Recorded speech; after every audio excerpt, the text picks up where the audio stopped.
তোমার যন্ত্রণা একদিন আমি বিষ খেয়ে মরবো, মনে রেখো। শোনো, তুমি অন্য কিছু ট্রাই করো, কারণ তোমারে বিষে ধরবে না। এই তুমি কি করে বুঝলা বিষে ধরবে না? কাউরে বিষাক্ত সাপে কামড়াইলে তারে বিষ দিয়েই ঠিক করে। এই কি বললা? আমি বিষাক্ত সাপ? Bye bye.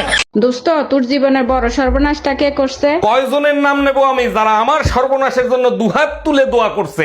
300 বরযাত্রী আমার বিয়েতে আমার সর্বনাশের জন্য দোয়া করছে। দোস্ত, আমিও কিন্তু আইছিলাম তোর বিয়েতে দোয়া করতে। গরমে মানুষ বাঁচে না, ফ্যান বন্ধ করে রাখছো কেন? কি হয়েছে তোমার? যাতে নাক ঘামে, নাক ঘামলে স্বামীর ভালোবাসা পাওয়া যায়। স্বামীর ভালোবাসা পাইতে নাক ঘামানোও লাগে না, ঠোঁট লাল করাও লাগে না, সুপা না চালাইলেই হয়। ওটা আমাকে দিয়ে হবে না, তুমি ফ্যান ছেড়ে দাও। আমি इसका पति है। মোবাইল দেখে দেখে চোখ নষ্ট হয়ে যাচ্ছে। তাহলে আমাকে দেখো। ও এবার মাথাও নষ্ট করব? আচ্ছা ভাবি, যদি কিছু মনে না করেন একটা কথা জিজ্ঞেস করি। কি যে বলেন না ভাই, মনে করার কি আছে, বলেন না কি জানতে চান। মদ আর ভালোবাসা দুটোই নেশা, যদি অতিরিক্ত হয় তখন কি হবে? মদ বেশি খেলে ছেলেরা বমি করবে, আর ভালোবাসা বেশি হলে মেয়েরা বমি করবে। জানেন ভাবি, 3 বেলা কি রান্না করব এই টেনশনেই আমার দিন পার হয়ে যায়। তোমার ফোনে কথা বলা হয়েছে, যদি হয় রান্না করতে যাও, খিদা লাগছে। তোমরা তো কই এই খালাস, কি রান্না করব সেটাই তো বুঝতে পারছি না। তোমার যা মন চায় তাই রান্না করো, খাওয়ার পর তো পায়খানাই করবো, তাই না? এই কি কিছু রান্না করো, কি রান্না করব? যেটা মন চায়। আমার তো মনই চায় না।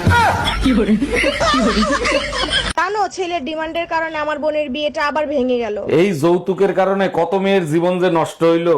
আরে ছেলে তো কোনো যৌতুক চায় নাই। বলো কি, তাইলে কি চাইছে? আমার বোন যে ফোন ব্যবহার করতো আর মোবাইল সিম। আবার বোনেরা দেখতাছি আপনারা আমার ইনবক্সে ইংরেজি কমেন্ট, ইংরেজি মেসেজ করতেছেন। এগুলা কি দরকার আছে? ইংরেজি মেসেজ করলে ইংরেজি মেসেজের উত্তর তো আমি দিতাম না। ইংরেজি মেসেজ দেন গা, দিয়ে দিয়ে আপনারাই পড়েন গা। অনেক ভালোবাসতাম, সব দিয়ে দিয়েছিলাম যা চাইতো।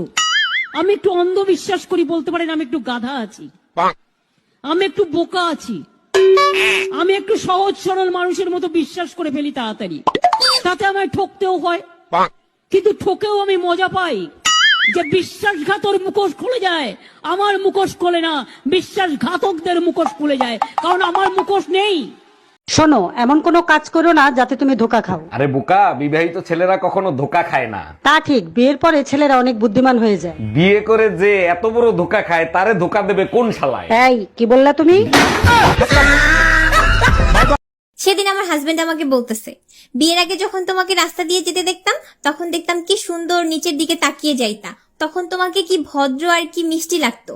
আর এখন রাস্তা দিয়ে যাওয়ার সময় নিচের দিকে তাকিয়ে যাও না, এখন তো শুধু চোখ দেয় শাড়ির দোকানে, গয়নার দোকানে, কসমেটিক্সের দোকানে, জুতার দোকানে। তখন আমি বললাম, আরে আগে আমি নিচের দিকে তাকিয়ে যাইতাম কারণ রাস্তায় যদি টাকা পড়ে থাকে সেটা যেন পাই, আর এখন তো টাকা দেওয়ার জন্য আপনি আছেন।